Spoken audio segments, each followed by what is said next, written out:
তিস্তা দেশের উত্তরাঞ্চলের মানুষের দুঃখ দুর্দশা আর আশা আকাঙ্ক্ষার নদী। প্রয়োজনের সময় খরা আর অপ্রয়োজনে পানিতে ডুবে যাওয়াই যেন এই জনপদের মানুষের ভাগ্য। এ থেকে বেরিয়ে আসতে চান তারা। তিস্তা নিয়ে দলগুলোর পরিকল্পনার দিকে নজর উত্তর জনপদের মানুষের। ভোট দেবেন সে বিবেচনায়, সাথে কৃষি খাতের ন্যায্য হিস্সা। মোহন ইসলামের প্রতিবেদন, ক্যামেরায় ছিলেন এস এ বাপ্পি।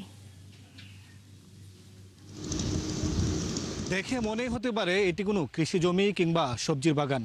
আদতে এটি কৃষি জমিও না, সবজির বাগানও না। এটি তিস্তা নদীর মধ্যভাগ। রংপুর জেলার গঙ্গাছড়া উপজেলার তিস্তা নদীর বর্তমানের চিত্র এইটি। একটি বক দাঁড়িয়ে আছে নদীতে, মাছের আশায় বেঁচে থাকার স্বপ্নে। পাশেই জেলেরা ব্যস্ত মাছ ধরতে। নদী যেন সরু খালে পরিণত হয়েছে। সেখানেও যুদ্ধ তিস্তাপাড়ের বাসিন্দাদের।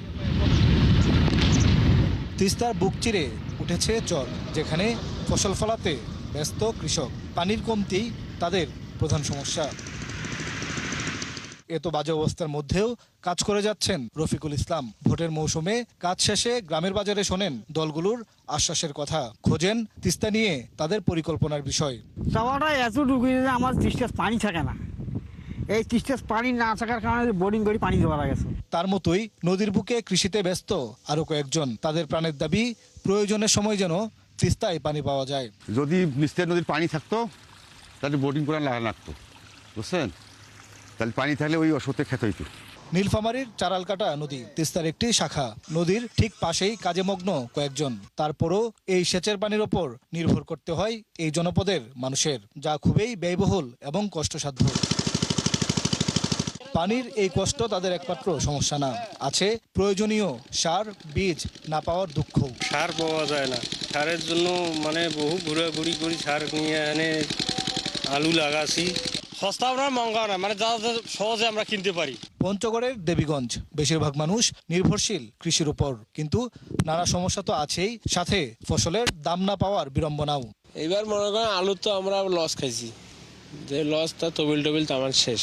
ঋণ পাবো, এই ধরনের সুযোগ সুবিধা, কম সুদের ঋণ নিব, এই ধরনের সুযোগ সুবিধা।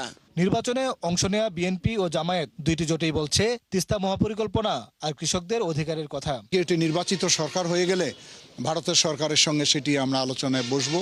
পাশাপাশি তিস্তা মহাপরিকল্পনার যারা ডিজাইন করেছেন তারা বলেছে বর্ষাকালে আমরা পানি ধরে রাখবো যাতে শুকনো মৌসুমে পানি দেওয়া যায়। ফসলগুলো হয় বিশেষ করে ভুট্টা, তারপরে হলো পেঁয়াজ, রসুন, কুমড়া সহ আরো বিভিন্ন সবজি এখানে উৎপাদন হয় এবং এগুলোর মানটা অনেক বেশি ভালো। এগুলো যদি আমরা প্রসেস করতে পারি তাহলে এগুলো আমাদের দেশের যে চাহিদা এটা পূরণ করে আমরা বিদেশেও রপ্তানি করতে পারবো। জনগণ মনে করছে তাদের প্রতিশ্রুতি পূরণ না হলে সেই শোধ ওঠাবে পরের নির্বাচনে। বিস্তৃত ফসলি মাঠ এ যেন একটি কমন দৃশ্য এই উত্তরাঞ্চলের।